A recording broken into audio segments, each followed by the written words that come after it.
안녕하세요. 주셉의 줄리입니다. 네, 구독자님들 모두 잘 지내고 계셨나요? 이렇게 영상에서 뵙는 건 정말 오랜만인 것 같아요. 제가 사실 그 몇 달 동안, 저 멤버십 회원님들과는 그 라이브 방송을 통해서 또 꾸준히 뭐 영어 원서라든지 또 그 밤에 읽어주는 베드타임 스토리를 통해서는 네, 주에 한 2회 정도 계속 진행을 하고 있었는데, 그 전체 공개 영상을 통해서 인사드리는 건 정말 너무 오랜만인 것 같아요. 사실 제가 그 새로운 또, 어떤 도전을 또 하고 있고, 또 여러 가지 일들을 맡다 보니까, 이렇게 영상에서 또 인사 나누고, 또 제가 그 나누고 싶은 이야기들을 제때제때 하지 못해서 좀 개인적으로도 너무 아쉽고, 또 혹시나 제 영상을 기다리신 분들이 계셨다면, 네, 죄송하게 생각합니다. 제가 벌써 아이들 그 여름방학이 지났잖아요. 그래서 아마, 아이들이 다 이제 여름방학 끝나고 학교로 이제, 뭐 2학기를 시작하고 있을 텐데, 저도 어느덧 벌써 중학생 자녀를 둔 엄마가 됐어요. 그래서 이번 여름방학 같은 경우는 이제 아이의 그 초등학교 마지막 방학이었기 때문에, 아이랑 정말 이 관계를 더 이렇게 돈독하게 잘 지내기 위해서 제가 좀 많은 생각을 했던 여름방학이었던 것 같고요. 그래서 사실은 그 자녀가 이제 중학생 들어가기 전에 여름방학이라 그러면 엄마들 마음속에도 굉장한 여러 가지 생각과 또 불안감이 한참 높아질 때긴 하잖아요. 좀 비슷한 마음으로 우리 엄마들 그 아이들 초등학교 입학하기 전에 또 그 불안감이 굉장히 그 높아지는 시기가 있잖아요. 이제 막 아이들 그 유아기를 보내다가 이제 초등학교 들어가는데 뭐 수학은 어떻게 해야 되는지 또 한글은 얘가 지금 떼긴 뗀 것 같은데 이대로 학교를 보내도 되는지 막 이런 불안감이 굉장히 높을 때가 또 초등학교 입학 전인데 그런데 정말 그거랑 비교할 수 없을 정도로 이 예비 중학생 엄마라고 하면 어쨌든 이제 한 6년 뒤에 대학 입시를 또 이제 치러야 되고 그런 것들 때문에 정말 여러 가지로 이렇게 학업적으로나 또 아이가 또 사춘기이기 때문에 또 아이와의 그런 관계 이런 부분에서 정말 많은 고민과 불안감이 커지는 시기인 것 같아요. 근데 그러다 보면은 아무래도 이제 뭐 학원 같은 경우도 이제 학업적으로 아이들에게 이제 플랜 같은 거를 여름방학 때 특히 더 이렇게 좀 푸시를 할 수밖에 없겠죠. 아마 대부분 예비 중학생 그 두신 부모님들이라면 그 직전에 앞둔 방학 때 굉장히 뭔가 많은 거를 하실 것 같아요. 학업적으로. 또 제 주변을 봐도 그런 상황들이 많고요. 근데 저도 이제 그럴 것 같기는 했었는데 막상 제가 예비 중학생 그 엄마가 또 되고 보니까 그동안 이렇게 어쨌든 살아왔던 그 저의 어떤 방법이 있잖아요. 아이에게 제가 했던 방법들이. 그러다 보니까, 막 그렇게 아이한테 학업적으로 이렇게 푸시를 한다거나 막 학원을 하나 더 등록하고 이렇게 되지는 않더라고요. 또 저도 약간 저만의 어떤 마이웨이 그 육아와 자녀 교육을 하고 있는, 사람이라서 그런지.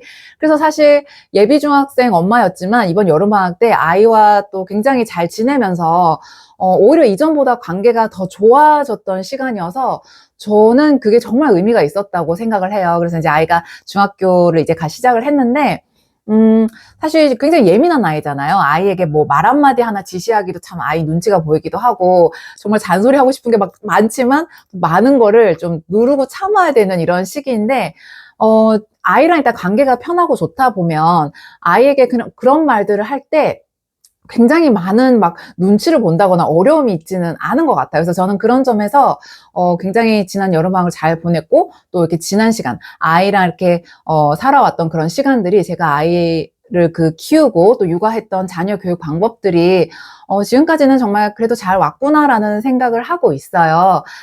그런데 그 지난 여름방학 때 제가 아이랑 했던 것 중에 좀 하나 의미 있는 그런 일이 있어서 제가 여러분들에게 그 부분에 대해서 좀 같이 공유를 하고, 좀 알려드리면 좋을 것 같다라는 생각이 들어서 오늘 일단, 영상을 이렇게 켜게 됐고요.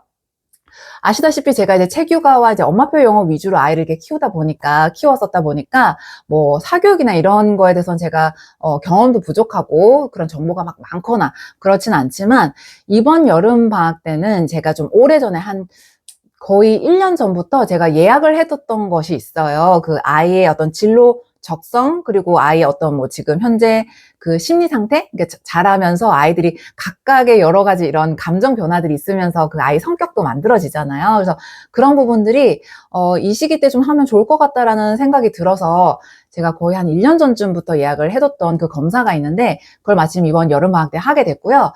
여러분들도 아마 너무 다 잘 알고 계시는 그 노규식 박사님께서 하시는 공부두뇌 연구소라는 그 기관에 제가 예약을 해뒀었고, 이번 여름 방학 때, 네, 그 여러 차례 걸쳐서 검사를 하게 됐거든요. 그래서 제가 그 검사를 하면서, 느꼈던 그런 경험들이나 좀 일부 몇 가지를 좀 소개해드리면, 구독자님들께서 이 영상을 보셨다가, 그 어린 자녀를 키우고 계시다면 그 적절한 때가 왔을 때 또 좀 참고하실 수 있을 것 같아서 네, 오늘 좀 말씀을 드리려고 하는데, 이 검사를 이제 제가 해봤더니 총 세 번의 그 과정을 거쳐서 이제 검사를 하게 되더라고요. 뭐 각각 검사하는 기간마다 다르겠지만 제가 일단 검사를 했던 기간 같은 경우는 총 3차례에 걸쳐서 그런 검사를 하기 때문에, 정확하게 하면 아이가 검사하는 거는 이제 2차례고요. 세 번째 때는 이제 이 2번의 검사를 가지고 그 학부모님과, 그러니까 부모님과 그 1시간 정도의 그 충분한 이 검사 데이터에 대한 그 상담을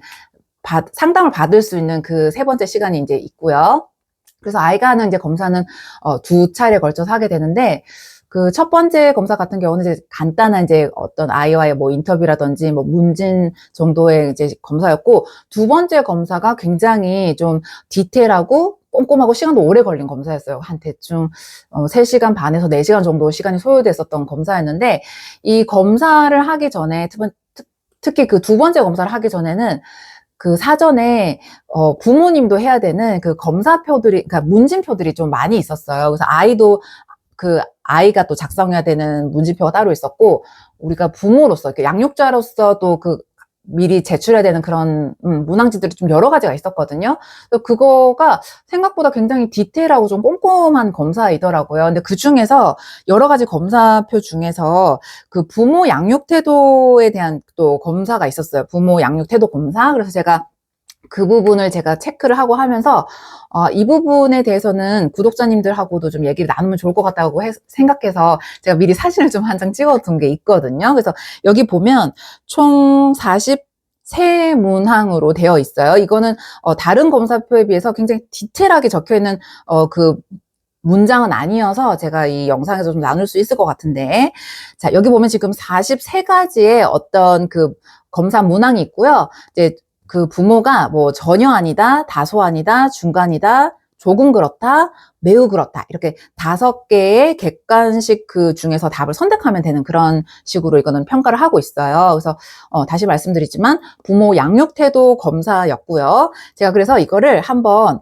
1번부터 43번까지 이 영상을 통해서 한번 읊어드리고 또 어떻게 생각하시는지. 그래서 부모 양육 태도 검사니까 요거를 한번 들으시면, 내가 내 아이를 이런 식으로 좀 키우고 있구나.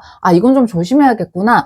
라는 하나의 어떤 지표가 될 수는 있을 것 같아요. 그래서 나중에 아이가 뭐 이런 노규식 그 공부 두뇌 연구소를 통해서 검사를 한다든지, 또 요즘 그런 아이들 진로 적성 검사하는 곳은 굉장히 좀 다양하기 때문에 제가 봤을 때는 그런 검사 기관들에서 아마 이런 다 비슷한 그런 검사들은 할 것 같거든요. 그래서 일단 먼저 한번 시작을 해볼게요. 이게 43가지나 되니까 제가 너무 내용이 길어지면 좀 여러 영상에 나눠서 그 검사에 대한 문항을 좀 읽어드리고 같이 이야기를 나누는 영상을 좀 진행해 보도록 하겠습니다. 자, 먼저 1번 한번 읽어봐 드릴게요. 1. 부모의 기대만큼 자녀가 따라오지 못한다. 이렇게 느끼시는지 안 느끼시는지에 대해서 이제 객관식으로 답을 하시는 건데요. 자, 다시요. 부모의 기대만큼 자녀가 따라오지 못한다. 자, 여러분들은 어떠세요? 지금 그 자녀가 내 기대만큼은 참 애가 좀 아니네. 애가 좀 나를 안 닮았어. 나는 저러지 않았는데. 나는 굉장히 똘똘했는데 애가 왜 저러지? 이렇게 생각을 하시는지 아닌지에 대해서 뭐 전혀 아니다, 다소 아니다, 중간이다, 조금 그렇다, 매우 그렇다. 이 중에서 이제 선택을 하시는 것 같아요. 예를 들어서 매우 그렇다라고 그러니까 그 답을 체크하신다면 그 나의 기대에 비해서 우리 애가 너무 못 따라온다라고 생각하시는 부모들이 그렇게 선택을 하겠죠. 그래서 이거는 객관적으로 애가 진짜 부족하다, 너무 똘똘하다 이런 것보다 부모가 자기 자녀를 대하는 태도, 그 마음가짐을 이렇게 좀 체크하는 문화인 것 같아요. 그래서 그걸 한번 잘 생각을 해보세요. 저 같은 경우는 아이에게 뭐 엄청난 기대를 막 하는 거는 아닌가? 그래서 그런지 저는 아이가 내 기대보다 훨씬 잘 따라온다고 생각을 한다고 저는 일단 표시를 했어요. 그래서 이만하면 훌륭하지 라고 생각을 하거든요. 근데 뭐 아이가 각종 무슨 대회에서 막 상을 휩쓸고 이런 아이는 전혀 아니에요. 또 대회를 많이 나가보지도 않고. 근데 본인이 좋아하는 분야가 확실히 뚜렷하게 있고, 어쨌든 뭐, 그런데, 저는 이제 저 아이에 대한 이제 믿음이나 이런 게 이제 높다 보니까, 이 정도면 훌륭하지라고 생각해서 이제 저는 그렇게 답을 했는데, 이거는 정답이 없는 문항이기 때문에 제가 이 문항표를 읽어드리면 여러분들이 각자 이 부분에 대해서 생각을 해보시라고 제가 이렇게 영상을 준비한 거니까 한번 생각을 해보셨으면 좋겠어요. 자, 2번 문항 같은 경우는 같은 일에 대해서 아이에게 화를 낼 때도 있고 안 낼 때도 있다. 자, 이 부분에 대해서 어떻게 생각하시는지 스스로 한번 생각해 보시면 좋을 것 같아요. 그 부모나 교사가 어쨌든 그 어린 아이들을 이렇게 지도할 때 가장 중요한 항목 중에 하나가 바로 일관성이거든요.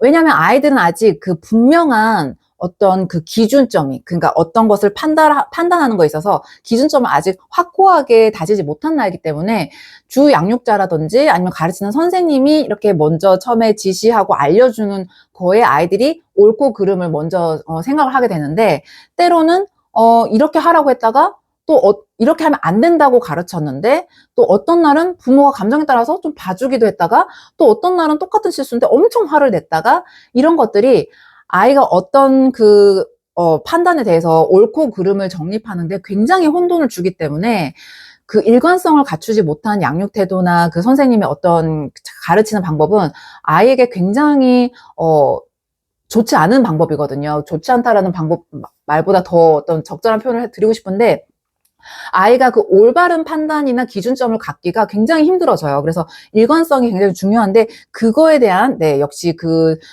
부모의 어떤 자질을 묻고 있죠. 그래서 내가 평소에 아이한테 예를 들어서 밥을 남기면 안 돼. 밥은 항상 이렇게 주어지는 밥은 다 먹어야 되는 거야 라는 가르침으로 만약에 아이를 가르쳤다고 했을 때, 아이가 어떤 날은 밥을 좀 많이 남겼어요. 근데 그날은 엄마가 기분이 좀 좋은 날이어서 그래, 너 배부르구나, 그만 먹어 하고 했는데, 아이가 비슷한 양을 그 다음날 남겼는데, 그날 엄마가 뭐 예를 들어 부부싸움을 하고 막 여러 가지 일진이 안 좋아서 화가 너무 지금 감정이 안 좋은 날이었던 거예요. 근데 아이가 어제랑 똑같은 양 정도로 남겼는데, 너 엄마가 밥을 항상 이렇게 다 먹으라고 했어 안 했어? 너는 항상 이런 식이야. 너는 밥을 항상 이렇게 남기지?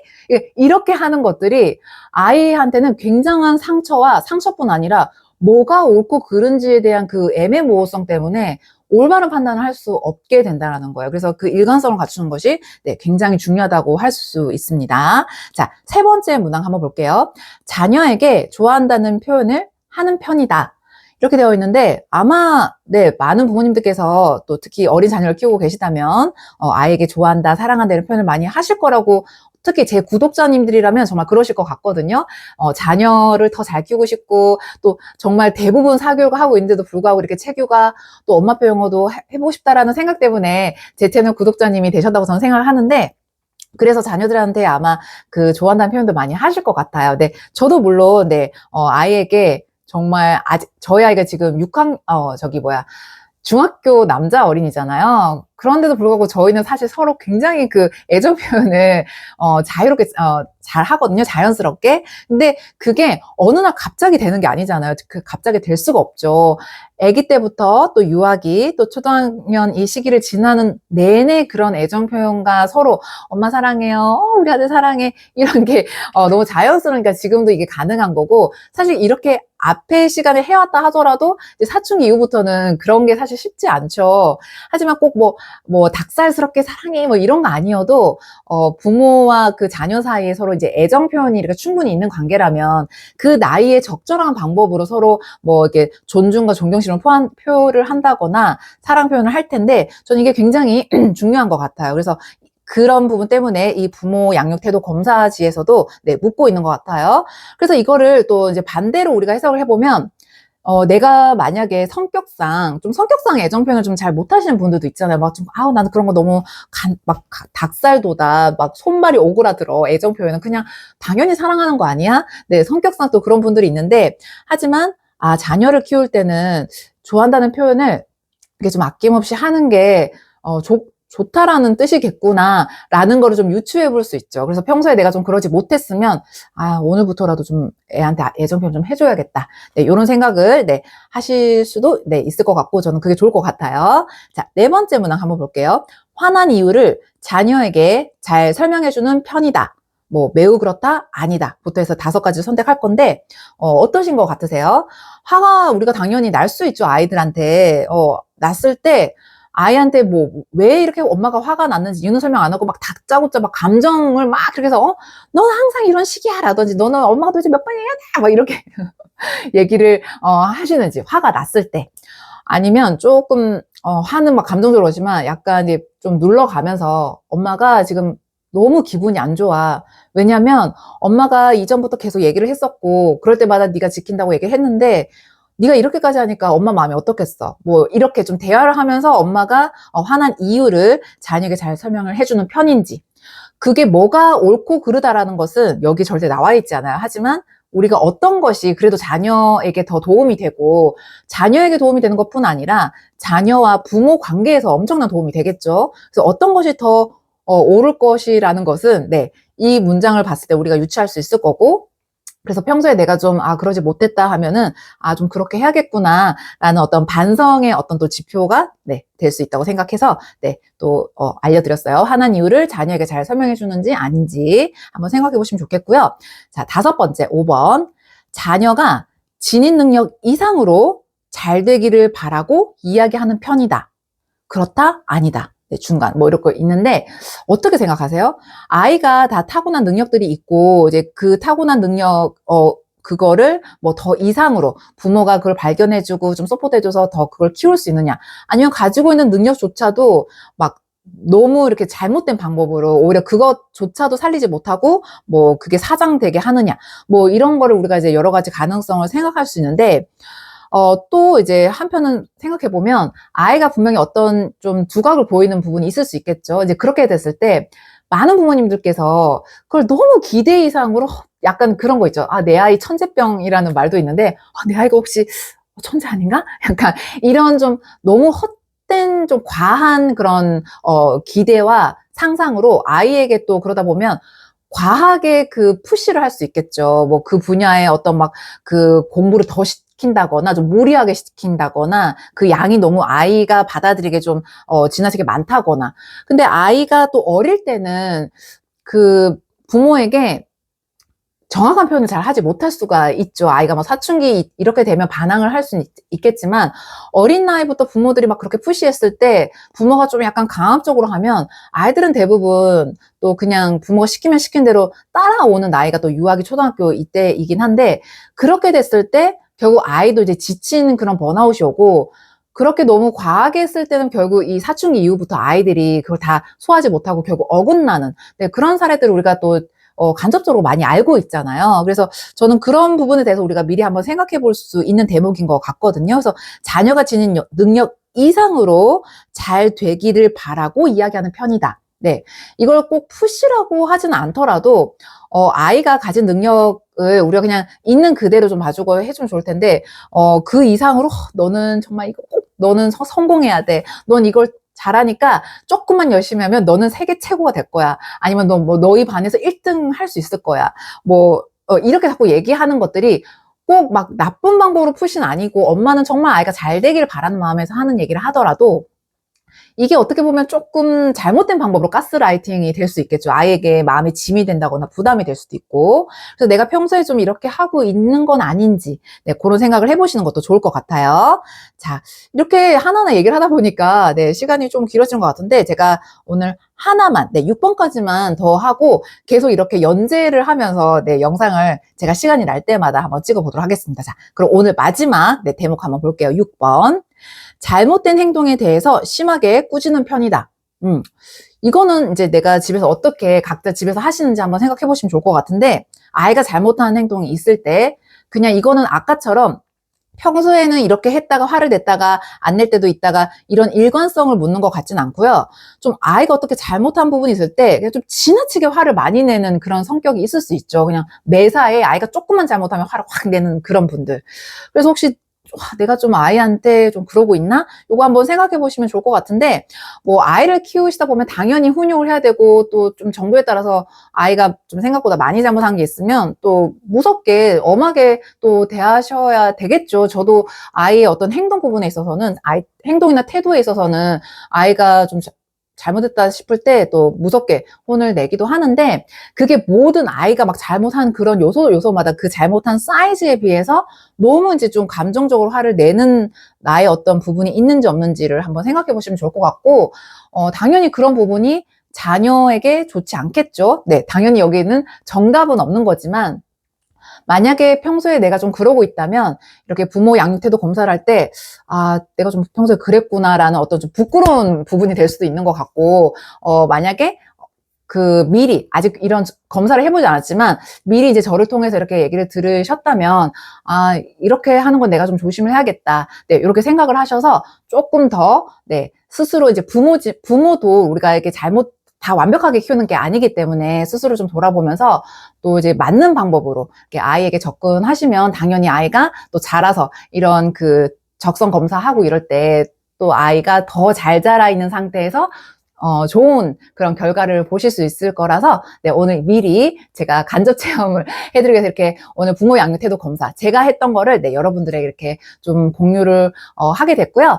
지금 43문항지가 있어요. 그래서 제가 오늘 지금 총 6개를 했는데 다음 영상에서도 계속 이어서, 네, 그 남은 문항들을 또 제가 읽어드리고 또 어떻게 생각하시는지 스스로를 조금 부모로서 되돌아볼 수 있는 그런, 네, 영상이 될 수 있도록 제가 또 준비해서 다음 시간에 돌아오도록 하겠습니다. 네, 그럼 오늘 영상 또 이렇게 끝까지 봐주신 분들 너무 감사드리고요. 또 다음 영상에서 뵙도록 하겠습니다. 바이바이.